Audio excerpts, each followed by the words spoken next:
حاضرین السلام علیکم ورحمۃ اللہ تعالی وبرکاتہ۔ نحمدہ ونصلی علی رسولہ الکریم، اما بعد فاعوذ باللہ من الشیطان الرجیم، بفضلک بسم اللہ الرحمن الرحیم۔ ان اول بیت وضع للناس للذی ببکۃ مبارک وہدی للعالمین۔ آمنت باللہ، صدق اللہ المولانا العلی العظیم، وصدق رسولہ النبی الامین المکین المتین المبین الرؤوف الرحیم الکریم۔ درود پاک پڑھیں۔ اللہم صلی علی سیدنا مولانا محمد معدن الجود والکرم وآلہ وبارک وسلم، صلو علیہ الصلاۃ والسلام علیک یا رسول اللہ صلی اللہ علیہ وسلم۔ نعت سرور کونین صلی اللہ تعالی وسلم کے 2-3 اشعار پیش کرنے کی سعادت حاصل کر رہا ہوں۔ توجہ کا طالب ہوں، توجہ کے ساتھ سماعت فرمائیں۔ آئی پھر یاد مدینے کی رلانے کے لیے، آئی پھر یاد مدینے کی رلانے کے لیے، دل تڑپ اٹھا ہے دربار میں جانے کے لیے،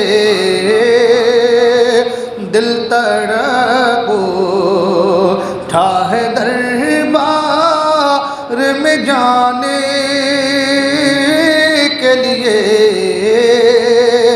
آئی پھر یاد مدینے کی رلانے کے لیے۔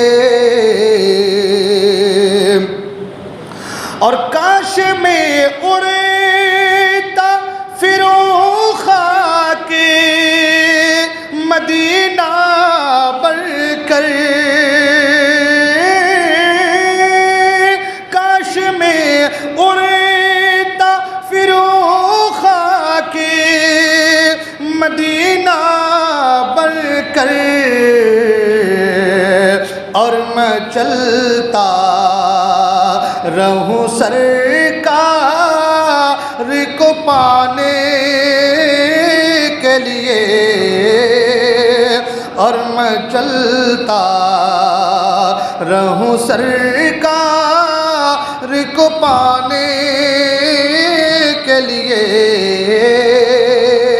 اور ایک خوبصورت شعر نظرات، غم نہیں چھوڑ دے سارا یہ زمانہ مجھ کو، غم نہیں چھوڑ دے یہ سارا زمانہ مجھ کو، غم نہیں چھوڑ دے یہ سارا زمانہ مجھ کو، غم نہیں چھوڑ دے یہ سارا زمانہ مجھ کو، میرے آقا میرے آقا تو ہے سینے سے لگانے کے لیے، میرے آقا تو ہے سینے سے لگانے کے لیے،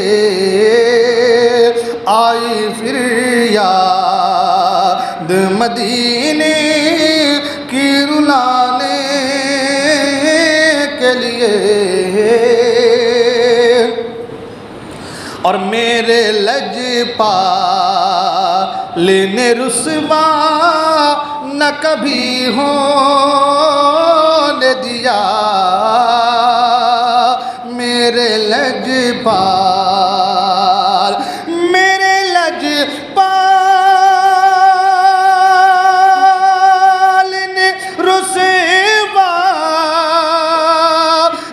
کبھی ہونے دیا،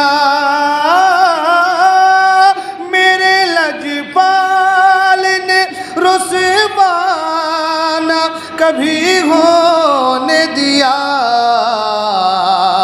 جب پکارا انہیں آئے ہیں بچانے کے لیے، جب پکارا انہیں آئے ہیں بچانے کے لیے، دل تڑپ اٹھا ہے دربار میں جانے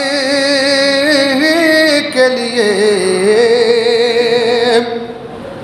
اور پھر میسر تجھے دیدار مدینہ ہوگا، پھر میسر تجھے دیدار مدینہ ہوگا، وہ بلائیں گے تجھے جلوہ دکھانے کے لیے، وہ بلائیں گے تجھے جلوہ دکھانے کے لیے۔ اور آخر مقطع میں ادیب رائے پوری صاحب فرماتے ہیں کہ مجھ کو گنہگار و خطا کار کو محشر میں ادیب، مجھ گنہگار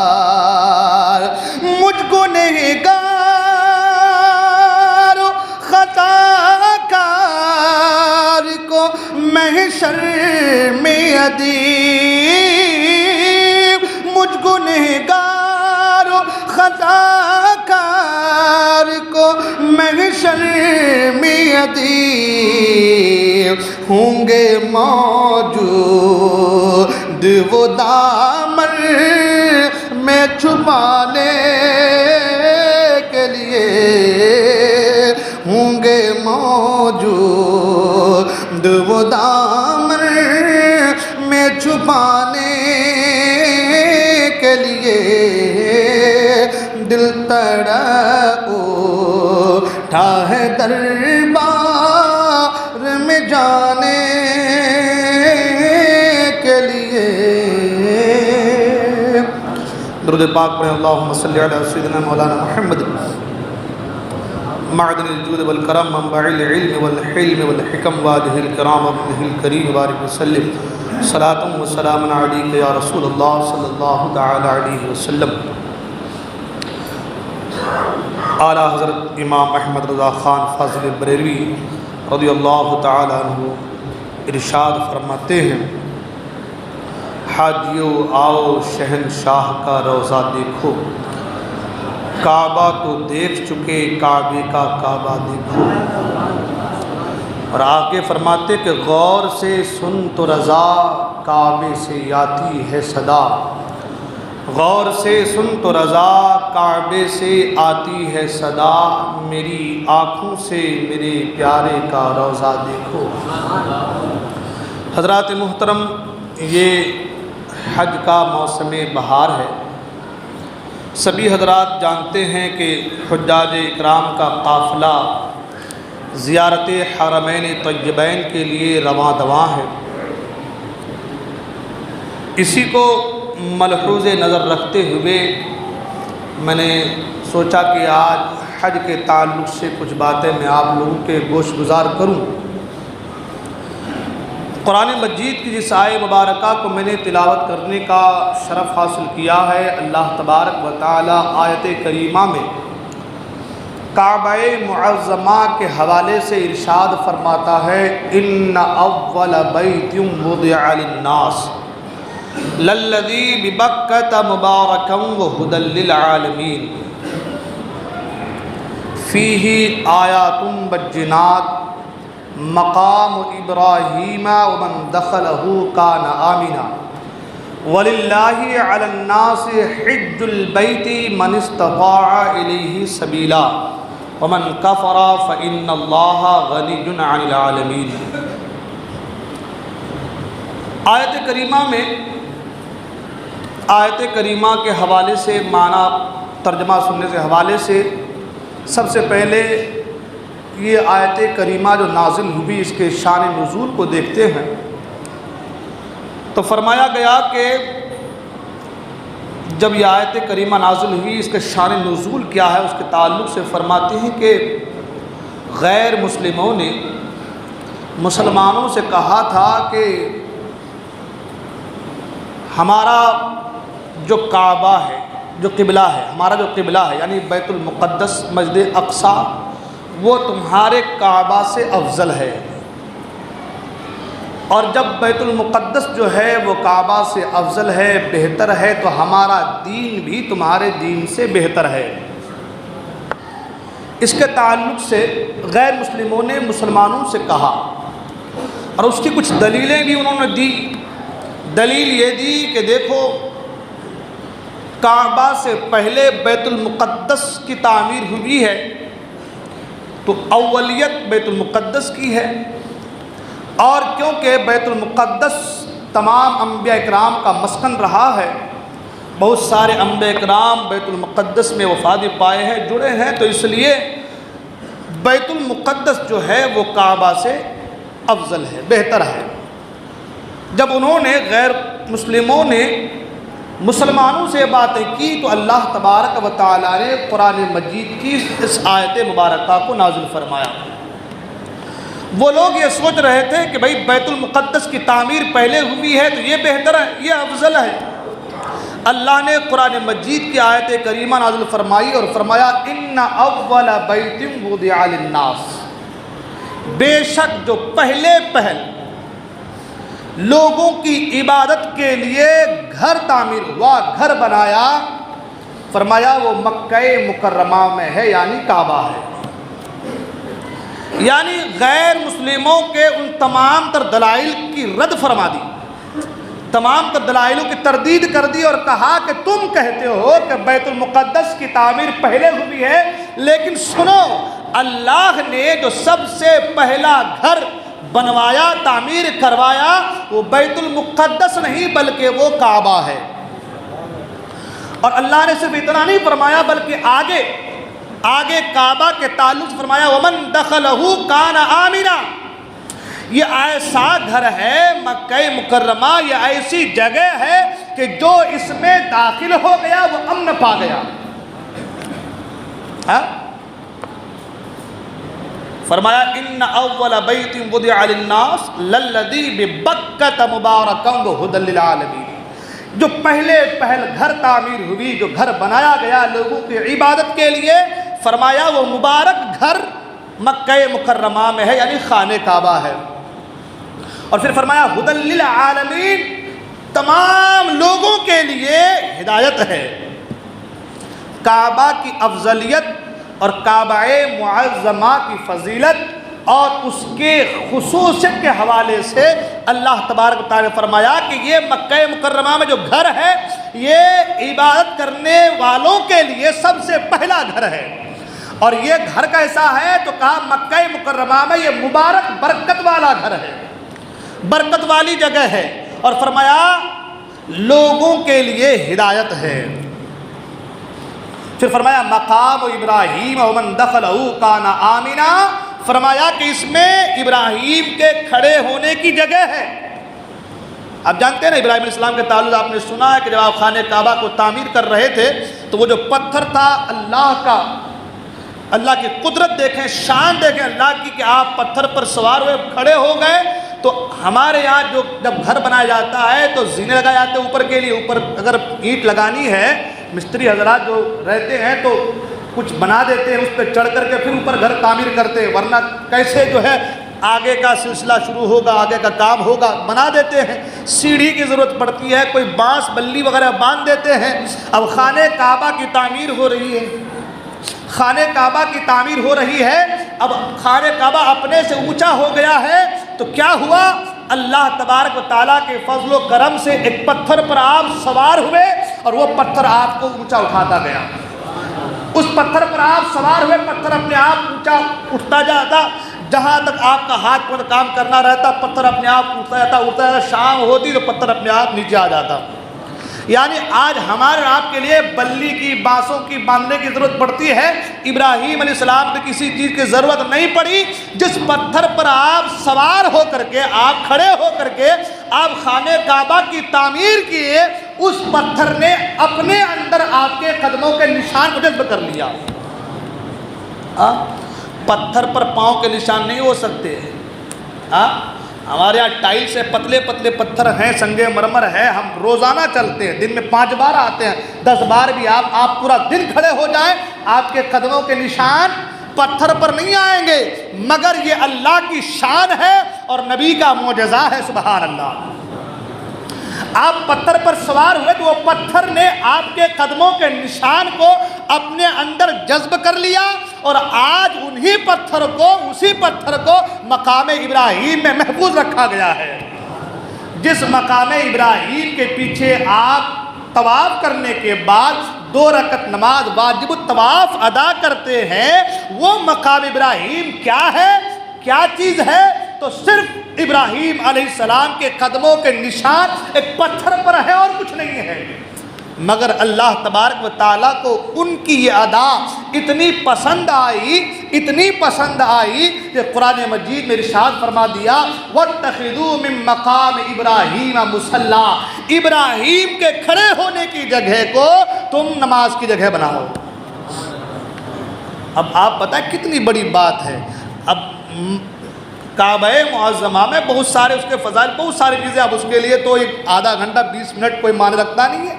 ایک چیز پر گفتگو کرنے کے میں جلدی سے آگے بڑھنا چاہوں گا۔ تو میں عرض یہ کر رہا تھا کہ قرآن نے کہا وَمَن دَخَلَهُ كَانَ آمِنًا، پہلے تو کہا مقام ابراہیم ہے وہاں پر، اور پھر کیا کہا وَمَن دَخَلَهُ كَانَ آمِنًا، جو اس جگہ پر، اس گھر میں داخل ہو گیا، جو اس جگہ آ گیا، تو فرمایا گیا کہ وہ امن پا گیا، سلامتی پا گیا۔ یعنی یہ امن والی جگہ ہے۔ یہ قرآن مجید میں مکہ مکرمہ کی خصوصیت کو بیان کیا جا رہا ہے، مکہ مکرمہ کی خصوصیت کو بیان کیا جا رہا ہے۔ پھر آگے فرمایا وَلِلَّهِ عَلَى النَّاسِ حِجُّ الْبَيْتِ مَنِ اسْتَطَاعَ إِلَيْهِ سَبِيلًا، اور اللہ کے لیے لوگوں پر اس گھر کا حج کرنا فرض ہے جو استطاعت رکھتا ہے۔ پتہ یہ چلا کہ خانہ کعبہ کے حوالے سے 6 خصوصیات کا ذکر ان آیات میں اللہ تبارک و تعالیٰ نے فرمایا۔ سب سے پہلے یہ فرمایا کہ خانہ کعبہ کے حوالے سے، مکہ مکرمہ اور اللہ کے مقدس گھر کی خصوصیت کے حوالے سے کعبہ شریف کو اول عبادت گاہ قرار دیا قرآن مجید نے۔ پھر اس کے بعد فرمایا کعبہ شریف برکت والا ہے، جیسا کہا مبارکم وہدی للعالمین، تو برکت والا گھر ہے، برکت والی جگہ ہے۔ پھر فرمایا لوگوں کے لیے ہدایت ہے، یہ لوگوں کے لیے ہدایت ہے۔ پھر فرمایا کہ کعبہ شریف میں اللہ تبارک و تعالیٰ کی واضح نشانیاں ہیں، فیہ آیات بینات، اللہ کی واضح نشانیاں خانہ کعبہ میں۔ اللہ اکبر۔ اب کعبہ شریف کی، جیسا کہ میں نے پہلے کہا کہ اس آیت کے شان نزول کے حوالے سے غیر مسلموں نے کہا تھا کہ بیت المقدس پہلا گھر ہے، تو یہ افضل ہے۔ جب یہ افضل ہے تو ہمارا دین افضل ہے۔ اللہ تبارک و تعالیٰ نے اس آیت مبارکہ کے تحت ان کی تمام تر باتوں کی تردید فرما دی، ان کے تمام تر دلیلوں کو رد فرما دیا، اور کہا تم جو سوچتے ہو کہ بیت المقدس پہلے تعمیر کی گئی، تو سنو نہیں، بلکہ سب سے پہلے عبادت کے لیے جو گھر تعمیر کی گئی ہے وہ خانہ کعبہ ہے۔ امام ذی العابدین رضی اللہ تعالیٰ کے تعلق سے ہے کہ ان سے پوچھا گیا کہ حضور بتائیں کہ یہ خانہ کعبہ کی تعمیر کب ہوئی ہے؟ تو آپ فرماتے ہیں کہ حضرت آدم علیہ السلام کی پیدائش سے 2000 سال پہلے اللہ تبارک و تعالیٰ نے خانہ کعبہ کو تعمیر فرمایا ہے۔ اس کی پھر اور ڈیفینیشن ہے کہ اللہ تبارک و تعالیٰ کے فرشتے جو ہے عرش اعظم کا طواف کر رہے تھے، پھر اللہ نے کہا کہ تم ایک گھر اور تعمیر کر لو اس کے نیچے، تو بیت المعمور بنایا گیا، اس کا طواف کرنے لگے۔ پھر اللہ تعالیٰ نے بیت المعمور کی طرح زمین کے اوپر جو ہے ایک گھر فرشتوں سے کہا کہ تم بھی تعمیر کر لو، یعنی آسمان کے فرشتے بیت المعمور کا طواف کرتے اور زمین کے فرشتے خانہ کعبہ کا طواف کرنے لگے۔ بلکہ یہاں تک فرمایا گیا کہ بس وہی ٹیلا تھا جس پر خانہ کعبہ تھا، اسی زمین کو پھیلا دی گئی، اور اسی زمین کو پھیلانے کی وجہ سے آج جو آپ اور ہم زمین دیکھ رہے ہیں وہ اسی کا صدقہ ہے، سبحان اللہ، ہے نا۔ تو ان تمام باتوں سے یہ بات بالکل واضح ہو گئی کہ اول جو عبادت کے لیے لوگوں کے لیے گھر تعمیر کیا گیا ہے وہ کیا ہے؟ خانہ کعبہ، ٹھیک ہے نا۔ آج ہم اور آپ دیکھ رہے ہیں کہ لوگ حج کے لیے جا رہے ہیں، ماشاءاللہ بڑے خوش نصیب ہیں وہ لوگ جو خانہ کعبہ کی زیارت کے لیے جا رہے ہیں، اللہ اکبر۔ آقا کریم صلی اللہ تعالی علیہ وسلم ارشاد فرماتے ہیں کہ ایک عمرہ سے دوسرا عمرہ کے بیچ کا جو مسئلہ ہے، یعنی ایک عمرہ دوسرے عمرہ تک کا کفارہ ہے، اللہ اکبر۔ اور فرمایا حج مبرور کا بدلہ تو جنت ہی ہے، یعنی جسے حج مبرور نصیب ہو گیا آقا فرماتے ہیں وہ جنتی ہے، سبحان اللہ۔ حج کے تعلق سے بہت سے فضائل آپ حضرات سنتے آ رہے ہیں، بہت سی فضیلتیں حج کے تعلق سے ہیں کہ بندہ جب حج کرنے کے لیے جاتا ہے تو ایسا ہی ہو جاتا ہے، حج مبرور جب نصیب ہو تو ایسا ہو جاتا ہے جیسے کہ بچہ جب ماں کے پیٹ سے دنیا میں آتا ہے اس پر کچھ گناہ نہیں ہوتا، یعنی وہ بندہ گناہوں سے پاک و صاف ہو جاتا ہے نا۔ اور ایک جگہ فرمایا گیا، آقا کریم صلی اللہ علیہ وسلم فرماتے ہیں کہ جو بندہ مکہ مکرمہ سے حج کے لیے نکلا اس کے ہر قدم پر اللہ تعالیٰ 700 نیکیاں عطا فرماتا ہے۔ مکہ مکرمہ سے جو بندہ حج کے نکلا، اب یہاں سے جو لوگ جاتے ہیں تو مکہ مکرمہ میں پہلے ٹھہرتے ہیں، ہے نا، پھر وہاں سے حج کا احرام باندھ کر کے حج کی نیت کر کے مینا جاتے ہیں، عرفات جاتے ہیں، مزدلفہ جاتے ہیں، پھر مینا آتے ہیں تو حج تب مکمل ہوتا ہے، یہی تو ہوتا ہے نا۔ یہاں سے سفر کر کر آپ وہاں پہنچے اور وہاں پہنچنے کے بعد پھر آپ جو ہے مکہ مکرمہ سے آپ جو ہے حج کا احرام باندھتے ہیں، اور حج کی نیت کرنے کے بعد اب آپ جو ہے حج کے لیے نکلتے ہیں۔ تو آقا کریم فرماتے ہیں جو مکہ مکرمہ سے حج کے لیے نکلا اللہ تبارک و تعالیٰ اس کے ہر قدم کے بدلے 700 نیکیاں عطا فرماتا ہے۔ اور سب سے بڑی بات مزے کی یہ ہے کہ آقا فرماتے ہیں وہ جو نیکیاں 700 ملتی ہیں تو ایک نیکی حرم کے نیکی کے برابر ہے، ایک نیکی حرم کی نیکی کے برابر ہے، یعنی ایک قدم پر اللہ تبارک و تعالیٰ اس بندے کو 7 کروڑ نیکیاں عطا فرماتا ہے۔ ایک قدم کے بدلے اللہ تعالیٰ اس بندے کو 7 کروڑ نیکی عطا فرماتا ہے۔ اب آپ مجھے بتائیں کتنا خوش نصیب ہے وہ انسان جو خانہ کعبہ کی زیارت کے لیے جا رہا ہے، جو حج کے لیے جا رہا ہے، ہر قدم پر نیکیاں ہی نیکیاں ہیں، اور ساتھ ہی ساتھ بڑی بات یہ وہ بندہ جب ہاتھ اٹھا دیتا ہے رب کی بارگاہ میں دعائیں کرتا رہتا ہے۔ علماء سے پوچھیں آپ کو معلوم چلے گا، عرفات کے میدان میں دعا کریں تو دعائیں قبول ہے، مزدلفہ میں وقوف مزدلفہ کر رہے ٹھہر رہے ہیں اس رات کو دعائیں کر رہے ہیں، بلکہ علماء تو یہاں تک فرماتے ہیں کہ وہ رات حاجیوں کے لیے لیلۃ القدر سے بھی بہتر ہے، اللہ اکبر، حاجیوں کے لیے وہ رات لیلۃ القدر کی طرح ہے، یعنی جس طریقے سے لیلۃ القدر میں بندہ جب اللہ کی بارگاہ میں اپنے دست کو دراز کر دیتا ہے، رب سے مانگتا ہے، اور ایک ایسی ساتھ آتی ہے کہ جس ساتھ میں اللہ تبارک و تعالیٰ اس بندے کو عطا فرما دیتا ہے، تو ایسے ہی حاجی اس رات میں اللہ کی بارگاہ میں جو مانگتا ہے اللہ تعالیٰ اس حاجی کو عطا فرما دیتا ہے، اللہ تعالیٰ عطا فرما دیتا ہے، اللہ اکبر۔ تو ایک تو ہر قدم پر نیکی ہے، ساتھ ہی ساتھ دعائیں کریں تو دعائیں بھی مقبول ہیں، سبحان اللہ۔ اور سب سے بڑی بات یہ اپنے لیے دعائیں ہو رہی ہیں، دوسروں کے دعائیں ہو رہی ہے، رشتہ داروں کے دعائیں ہو رہی ہے، امت مسلمہ کے دعائیں ہو رہی ہے، اور وہاں پر ایک دو نہیں لاکھوں کے لوگ ہیں اور دعائیں کر رہے، مولا جو ان میں تیرا نیک بندہ ہے ان کے صدقے سے دعا قبول فرما لے۔ تو جو نیک بندہ ہوتا ہے اللہ تعالیٰ ان کے صدقے میں اس کی دعا قبول فرما لیتا ہے۔ بہت سارے فضائل حج کے تعلق سے ہیں، مگر آج ہمارے یہاں کمی یہ ہے، ہم ابھی بچے کی شادی کرنی باقی ہے، گھر بار بنانا باقی ہے، کاروبار کو سیٹ کرنا باقی ہے، بہت ساری باتیں آتی ہیں، لوگ پیچھے ہٹ جاتے ہیں۔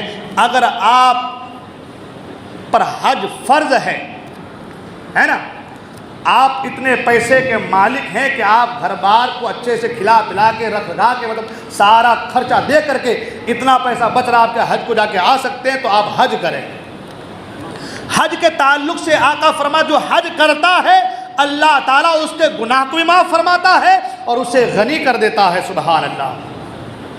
یہ بات میں اس لیے بیان کر رہا ہوں کہ ایک تو حج کے تعلق سے ہم بہت پیچھے ہو گئے ہے نا، آنا کانی میں مبتلا ہو جاتے ہیں، اور ایک چیز یہ کہ جو پیسے والے لوگ ہیں وہ حج پہ حج کر رہے ہیں ہے نا، اچھی بات ہے ماشاءاللہ، نفلی حج کریں تو کوئی مذائقہ نہیں ہے، لیکن ایک حدیث سن لے سرکار کی، سبحان اللہ۔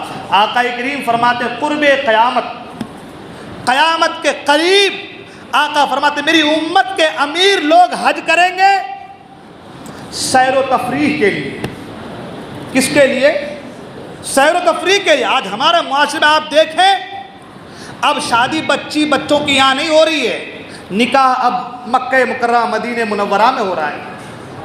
ہاں یہ چیز ہاں برکت کے لیے اچھی بات ہے، اس میں کوئی حرج بھی نہیں ہے، لیکن اگر آپ کا پڑوسی غریب ہے، اسے ضرورت ہے، تو آپ ان پیسوں کو ان غریبوں کو دیں، اس لیے کہ وہاں جا کر کے نکاح کرنا یا عمرہ پہ عمرہ کرنا یہ ضروری نہیں ہے۔ اگر آپ کا پڑوسی غریب ہے، اسے ضرورت ہے، حاجت ہے تو ہاں، ورنہ آج کل ایک یہ بھی چیز دیکھی گئی ہے، جیسے ہمارے ایک سسٹم کیا بن گیا ہے کہ شادی ہوئی تو غیروں کا طریقہ ہمارے اوپر آ جائے کہ ہم ہنی مون کے لیے بھیجتے ہیں، بولے ہے نا، یہ طریقہ اب ہمارے مسلمانوں میں رائج ہوا ہے، ماں باپ خود بھیجتے ہیں کہ بیٹا جا بمبئی گھوم کر کے آ، ہاں وہ پونا گھوم کر کے آ، اب تو یہ بھی ہوگا کہ اجمیر گھوم کر کے آ، ہے نا، اب زیادہ ہمارے پاس بیلنس نہیں ہے، کم ہے تو اجمیر جا کر کیا خواجہ کی بارگاہ میں جا گھوم پھر کر کے آ، یہ طریقہ ہم نے، اور نام کیا دیے ہیں کہ ہم غریب نواز کی بارگاہ میں جا رہے ہیں، نام کیا دیے ہیں کہ ہم غریب نواز کی بارگاہ میں جا رہے ہیں، مگر اصل جو دل میں ارادہ ہے وہ یہ ہے کہ بچہ بچی گھوم کر کے آئے، جو غیروں کا طریقہ ہے اسے اپنایا جائے۔ غلط بول رہا ہوں میں؟ یہ طریقہ آج ہمارے یہاں رائج ہو گئی ہے۔ تو آقا کریم نے کیا فرمایا؟ ایک زمانہ قرب قیامت میں ایسا آئے گا میری امت کے لوگ، امیر لوگ، وہ حج کریں گے سیر و سیاحت کے لیے، گھومنے پھرنے دیکھنے کے لیے، مکہ کیسا ہے، اس کے مینار کیسے ہیں، وہاں کے سننے کیسے ہیں، سونا وہاں کا بہت اچھا ہوتا ہے وہ لے کر کے آئیں گے ہم، ہے نا، مدینے کے کھجور بڑے پیارے اچھے ہیں تو کھجور لے کر کے آئیں گے ہم، ایک کاروباری سسٹم جو اس کو کہتے ہیں سیر و سیاحت کے لیے ہے۔ اور آقا فرماتے ہیں میری امت کے متوسط درجہ کے لوگ، بیچ والے مڈل کلاس کے لوگ، فرماتے ہیں کہ وہ عمرہ یا حج کریں گے، آقا فرماتے ہیں کہ تجارت کے لیے حج کریں گے، تجارت کے لیے، بھائی جا رہے ہیں کچھ وہاں سے خرید کر کے لائیں گے، یہاں آ کر کے بیچ لیں گے، ہے یہ میں نہیں کہہ رہا، میرے آقا کا فرمان اللہ، آج ہمارا حال یہ ہو گیا۔ اور آقا فرماتے ہیں کہ میری امت کے غریب لوگ حج کریں گے بھیک مانگنے کے لیے۔ ہاں ایک زمانہ ایسا آئے گا کہ میری امت کے غریب لوگ حج کریں گے بھیک مانگنے کے لیے۔ آج ہم اپنے دل کو ٹٹولیں کہ ہم جو جا رہے ہیں وہ کس ارادے سے جا رہے ہیں، نیت کیا ہے ہماری، سیر و سیاحت کے لیے، کاروبار کے لیے، یا پھر بھیک مانگنے کے لیے۔ اگر یہ تین چیزیں ہمارے اندر دل میں ہے تو ہمارا حج اللہ کی بارگاہ میں قبول نہیں ہے۔ حج کیا فرمایا گیا؟ وَلِلَّهِ عَلَى النَّاسِ حِجُّ الْبَيْتِ، اللہ کے لیے حج کرنا ہے۔ آپ پر جو فرض ہے حج ہے وہ کس لیے کہ آپ اللہ کی رضا حاصل کریں، نہ کہ دنیا والوں کو بتانے کے لیے، دکھانے کے لیے ہے۔ تو ہمارا آپ کا طریقہ کیا ہونا چاہیے؟ میں کسی کی دل آزاری یا کسی کے تعلق نہیں کہہ رہا ہوں، یہ سرکار کی حدیث ہے، بیان کرنے کا مقصد یہ ہے کہ اپنے دلوں کو پاک رکھیں، دلوں کو صاف رکھیے۔ آپ حج کرنے جائیں تو گھومنے پھرنے کے نہیں، جیسا کہ میں گیا دیکھا وہاں پہ طواف کر رہے ہیں اور سیلفی پہ سیلفی چل رہی ہے، تو کیا ہے یہ ہے کیا؟ ارے طواف کرتے کرتے خانہ کعبہ کا دیکھنا بھی مکروہ ہے، خانہ کعبہ دیکھنا، بلکہ علماء فرماتے ہیں کہ اگر تم دیکھ رہے ہو، کسی نے دیکھ لیا تو وہ ایک چکر دوبارہ پھر سے کرے، بعض لوگوں نے فرمایا کہ آج سرے 9 پھر سے طواف شروع کرے، مگر ہم تو کعبہ کو ہاتھ لگا بولتے ابھی ہم کعبہ کے سامنے طواف کر رہے ہیں، یہ لو دیکھ لو، ہو رہا ہے نہیں ہو رہا ہے؟ تو اللہ کے واسطے آپ حج کے لیے جا رہے ہیں، دنیا والوں کو سیلفی لے کر کے دکھانے کے لیے نہیں، اللہ کی رضا حاصل کرنے کے لیے۔ وہاں جب جائیں تو آپ یہ سوچیں نا، اے اللہ مجھ جیسا گنہگار آدمی تیرے در پہ آ گیا ہے، تو نے مجھ جیسے گنہگار کو اپنے در پہ بلا لیا ہے، یہ میری قسمت کی معراج ہے، آنکھوں سے آنسو روا ہو جائے اور دل دھڑکے کہ مولا مجھے معاف فرما دے۔ ہاں یہ طریقہ ہونا چاہیے، ہاں یہ طریقہ ہونا چاہیے۔ بہت سے لوگ جا رہے ہیں، بس ٹائم پہ کھانا مل رہا ہے کھا رہے ہیں سو جا رہے ہیں، ٹائم پہ کھانا مل رہا ہے کھا رہے ہیں سو جا رہے ہیں، کوئی مطلب نہیں نمازوں سے، کوئی مطلب نہیں ذکر و اذکار تسبیح و تحلیل سے، کوئی مطلب نہیں۔ تو کہنے کا مطلب یہ ہے کہ آپ اتنا پیسہ خرچ کر کے جا رہے ہیں، اللہ کی رضا کے لیے جا رہے ہیں، جب آپ جا رہے ہیں تو پھر اللہ کی رضا کی تلاش اور اللہ کی رضا کو حاصل کرنے کے لیے جائیے۔ اور جب آپ جا رہے ہیں، جیسے میں نے پہلے کہا کہ ہر قدم پر نیکی ہے، حج کی فرضیت کے تعلق سے جو اس کا مقصد ہے، اگر وہ مقصد کو آپ جان جائیں تو ہر آدمی تمنا کرے گا کہ ہم حج کرنے کے لیے جائیں۔ حضرت شقیق بلخی رحمۃ اللہ تعالی علیہ ایک بار حج کے لیے جا رہے تھے، دیکھا کہ ایک معذور آدمی، ڈسیبل آدمی، معذور آدمی گھسیٹتے گھسیٹتے جا رہا ہے۔ کیسے جا رہا ہے؟ گھسیٹتے گھسیٹتے جا رہا ہے۔ آپ نے پوچھا کہ کہاں جا رہے ہو؟ کہا حج کے لیے جا رہا ہوں۔ کیا کہا؟ حج کے لیے جا رہا ہوں۔ کہا حج کے لیے جا رہے ہو؟ کب سے جا رہے ہو؟ سفر کب سے شروع ہے؟ تو کہا 10 سال سے سفر شروع ہے۔ اور کہاں سے آ رہے ہو؟ تو کہا سمرقند سے آ رہا ہوں۔ سمرقند سے مکہ مکرمہ حج کے جا رہا ہے، کس انداز میں جا رہا ہے؟ گھسیٹتے ہوئے جا رہا ہے۔ کیوں؟ پتا تھا کہ حج میں ہر قدم کے بدلے اللہ تعالیٰ 700 نیکیاں عطا فرماتا ہے، اس کے گناہوں کو معاف فرماتا ہے نا۔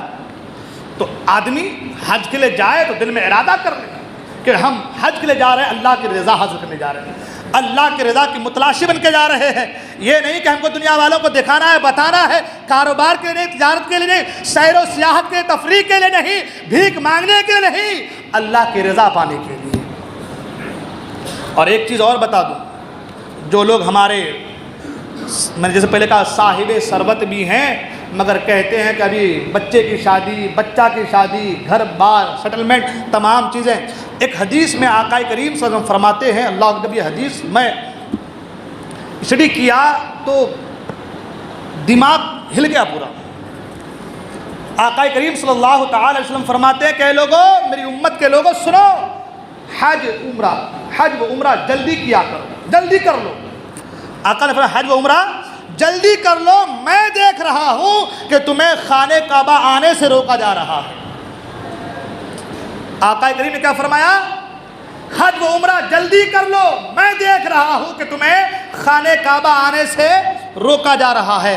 ابھی کورونا کا موسم گیا نا کورونا کا موسم، آپ نے دیکھا خانہ کعبہ آنے سے روکا جا رہا تھا۔ ہاں، شراب کی دکانیں کھلی ہے، ہاں شراب کی دکانیں کھلی ہے، شباب عروج پر ہے، مگر بند ہے تو خانہ کعبہ کا دروازہ بند ہے۔ آقا کریم نے آج سے 1450 سال پہلے فرمایا تھا حج و عمرہ جلدی کر لو، میں دیکھ رہا ہوں کہ تمہیں خانہ کعبہ آنے سے روکا جا رہا ہے۔ کورونا میں وہ کون سا منظر تھا؟ ہاں وہ کون سا منظر تھا؟ سب نے دیکھا، اپنے اپنے گھروں میں لوگ بند ہیں، خانہ کعبہ کو بند کر دیا گیا ہے، آنے سے روکا جا رہا ہے، نہیں آ سکتے خانہ کعبہ میں۔ ہاں جبکہ آقا کریم نے کیا فرمایا؟ زمزم میں شفا ہے۔ ہاں زمزم میں شفا ہے، کس نے فرمایا؟ آقا کریم نے فرمایا۔ اور ماہرین کہتے ہیں کہ پوری دنیا میں دو ایسے ملک ہیں، دو ایسے شہر ہیں کہ جس شہر میں انسان جانے کے بعد بیمار جائے تو شفا پا جاتا ہے۔ وہ کون سا شہر ہے؟ تو کہا ایک مکہ ہے اور ایک مدینہ ہے۔ جہاں پر جانے کے بعد بیمار شفا پا جائے، جس زمزم کو پینے کے تعلق سے فرمایا گیا جو جس نیت سے پیے گا اسی نیت میں وہ زمزم کام آئے گا۔ تمہارا ایمان کتنا ڈلمل تھا، تمہارا ایمان کتنا کھوکھلا تھا، تم کو تو چاہیے یہ تھا کہ آ جاؤ زمزم پیو شفا پا جاؤ گے، ہاں تم کو تو چاہیے یہ تھا کہ زمزم پیو شفا پا جاؤ گے، اس لیے کہ یہ بشارت کسی اور نے نہیں، اس نے یہ بشارت دی ہے جسے اللہ نے اپنا حبیب قرار دیا ہے، جس کی زبان کے تعلق سے فرمایا جو اللہ کا حکم ہے وہی رسول اللہ کا حکم ہے، رسول وہی کہتے ہیں جو اللہ کہتا، اللہ چاہتا ہے، فَأَوْحَا إِلَىٰ عَبْدِهِ مَا أَوْحَا۔ تو آقا کریم صلی اللہ علیہ وسلم نے فرمایا کہ زمزم میں شفا ہے، اور زمزم کو جو جس نیت سے پیے گا اس میں کام آئے گا۔ کورونا کی بیماری تھی، دروازہ کھول دیتے، آؤ زمزم پیو، اگر شفا نہیں پاتا تو کہتے ارے کائنات کی ہر چیز جھوٹی ہو سکتی ہے، مصطفیٰ کا فرمان جھوٹا نہیں ہو سکتا، اس لیے کہ اگر مصطفیٰ کے فرمان کو معاذ اللہ کوئی سمجھے کہ صحیح نہیں ہے تو پھر قرآن کی آیتوں کے حوالے سے تمہارا کیا عقیدہ ہونا چاہیے؟ اس لیے قرآن میں اللہ نے کہا قل هو اللہ احد، اے محبوب آپ کہہ دو کہ اللہ ایک ہے۔ ہاں کسی نے دیکھا نہیں اللہ کو، مصطفیٰ سے کہلوایا آپ کہہ دو کہ اللہ ایک ہے، یعنی آپ نے دیکھا ہے تو آپ کہہ دے کہ خدا ایک ہے، آپ نے دیکھا ہے تو آپ کہہ دیں کہ خدا ایک ہے۔ جب یہ چیزیں آپ کے نظر، اور اگر ایسا نہ ہو تو قرآن کی آیت کا انکار ہوگا پھر، تو مصطفیٰ کریم صلی اللہ تعالی، بات لمبی ہو گئی، مصطفیٰ کریم صلی اللہ تعالی علیہ وسلم کی جو بات ہے، آپ کا جو کہنا ہے وہ درست ہے، وہ حق ہے، وہ صداقت پر مبنی ہے، تو ہمارا تو ایمان ہونا چاہیے کہ ہم اور آپ ان کی سنتوں پر عمل کریں، ان کی باتوں پر کو فالو کریں۔ مگر رکا گیا خانہ کعبہ سے، آپ نے سب نے دیکھا، ہم سب نے دیکھا، ویڈیو دیکھتے آپ جو ہے وہ اپنے کورونا کے حوالے سے آج مندریں بنائی جا رہی ہیں دبئی میں، کون بنا رہا ہے؟ اپنے لوگ بنا، دنیا کا سب سے بڑا مندر ہے، شراب کے اڈے کھولے جا رہے ہیں، ناچ گانے کھولے جا رہے ہیں، بازار گھروں کو توڑ کر کے بڑی بڑی بلڈنگیں بنائی جا رہی ہیں، مگر خانہ کعبہ سے روکا جا رہا ہے۔ آج حج میں بھی ایسے ایسے قانون نافذ کر دیے گئے ہیں جس قانون کو نہ شریعت کبھی قبول کر سکتے نہ کبھی قبول کیا ہے۔ ہاں دیکھیں اب آپ غیر محرم کے ساتھ عورت حج کرنے کے جا سکتی ہے؟ ہاں جس عورت کو مسجد میں آنے سے روکا گیا، دنیا کی پاک جگہ، اللہ کا مقدس گھر مسجد، اس میں آنے سے روکا گیا، اتنے بھیڑ بھاڑ میں ازدحام میں غیروں کے ساتھ اگر وہ عورت جا رہی ہے تو یہ شریعت کی جو ہے کھلے عام دھجیاں اڑانا ہے۔ تو ایسے ایسے قانون آج نافذ کر دیے جا رہے ہیں اور ہم آرام سے سوئے پڑے، ہمیں کوئی فکر نہیں ہے، ہمیں اس کی کوئی فکر نہیں ہے۔ تو کہنے کا مطلب یہ ہے کہ حج اگر آپ پر فرض ہو گیا ہے تو آپ سب سے پہلے حج کرنے کی کوشش کریں۔ آقا کریم فرماتے ہیں کہ جس پر حج فرض ہو اور حج نہ کرے تو پھر وہ قیامت کے دن قارون کے ساتھ اٹھایا جائے گا۔ اس لیے حج فرض ہے آپ پر تو پہلے حج کیجیے، انشاءاللہ حج کی برکت سے اللہ تعالیٰ آپ کو غنی فرما دے گا۔ اور جو صاحب استطاعت نہیں ہیں، بہت سے لوگ ہمارے ہم لوگ غریب ہیں نہیں جا پا رہے ہیں، تو سنیں گھبرانے کی ضرورت نہیں ہے نا، گھبرانے کی ضرورت نہیں ہے۔ آپ غریب ہیں تو کیا ہوا، دل کے تو امیر ہیں ماشاءاللہ۔ ہاں وہ شاعر نے کہا کہ نہیں ہے زاد سفر پاس جن غلاموں کے، انہیں بھی در پہ بلانا حضور جانتے ہیں۔ آپ غریب ہیں تو کوئی بات نہیں، اگر وہاں سے بلاوا آ گیا نا، آپ بالضرور وہاں پر جائیں گے، ضرور جائیں گے۔ میں نے کہا نا وہ سمرقند سے آدمی گھسیٹتے ہوئے جا رہا تھا، بلاوا آیا تبھی تو جا رہا تھا نا۔ ہاں تو اگر آپ کے نصیب میں ہے تو ضرور جائیں گے، اور نصیب میں اگر آپ کے نہیں ہے، ابراہیم علیہ السلام کی آواز میں آپ نے لبیک نہیں کہا ہے تو کوئی بات نہیں۔ آقا فرماتے ہیں مجھ پر جو کثرت سے درود پڑھے گا قیامت کے میدان میں اس کی شفاعت کروں گا، سبحان اللہ ہے۔ اس لیے کثرت سے درود پاک پڑھیے، ہے نا، اور ارادہ رکھیے اللہ نے چاہا تو ضرور جائیں گے۔ اور ساتھ ہی ساتھ ایک بات یہ، نمازوں کی پابندی ضرور کیجیے، ہے نا۔ حج فرض ہے تو نماز بھی فرض ہے نا، نماز فرض، افضل عبادت ہے نماز۔ ہم دیکھ رہے ہیں اللہ اکبر کہ آج نماز کے وقت پہ باہر بچے نوجوان ہمارے کھڑے ہیں، اندر نہیں آنا چاہتے۔ یہ دل جو ہمارا یہ دل کی صفائی کی کمی ہے۔ اس دل کو صاف کیجیے، اللہ کے ذکر سے دل کو آباد کیجیے۔ اللہ کے واسطے آپ نمازوں کو نمازوں کو نہ چھوڑیے، اس لیے کہ نماز میں بے پناہ برکتیں ہیں، اتنے فائدے ہیں کہ اگر آدمی صحیح معنوں میں نمازی بن جائے تو انشاءاللہ الرحمن سارے کام، بگڑے کام اس کے بنتے ہوئے نظر آئیں گے۔ اس لیے اللہ کے واسطے نمازوں کی پابندی کیجیے، نماز ضرور پڑھیے۔ اور ساتھ ہی ساتھ جیسا کہ مجھ سے پیشتر بھی جو ہے اعلان ہوا تھا، میری ایک کتاب کے حوالے سے میں نے اعلان کیا تھا، جو ہے حج و عمرہ کے تعلق سے فضائل احکام، وہ حج و عمرہ کے فضائل و احکام، تو الحمدللہ وہ کتاب آ چکی ہے۔ بچے لے کر کے باہر کھڑے رہیں گے، 100 روپے قیمت ہے، لیکن 50% میں 50 روپے کتاب دی جا رہی ہے۔ ضرور بالضرور کتاب کو رکھیں۔ بہت سارے مسائل، احرام کے ہاتھ میں ماسک پہننے کا کیا حکم ہے، ٹیشو پیپر کا کیا حکم ہے، جو مارنے کا کیا حکم ہے، بال توڑنے کا حکم ہے، ناخن کترنے کا کیا حکم ہے، تمام تر مسائل جو ہے الحمدللہ اس کتاب میں دیے گئے۔ ضرور بالضرور کتاب کو جو ہے آپ لیں۔ اللہ تعالی ہم تمام کو دارین کی سعادتوں سے مالا مال فرمائے۔ بولنے کو غلطی میں توبہ کرتا ہوں، استغفر اللہ ربی من کل ذنب واتوب الیہ، لا الہ الا اللہ محمد صلی اللہ علیہ وسلم۔ السلام علیکم و رحمۃ اللہ وبرکاتہ۔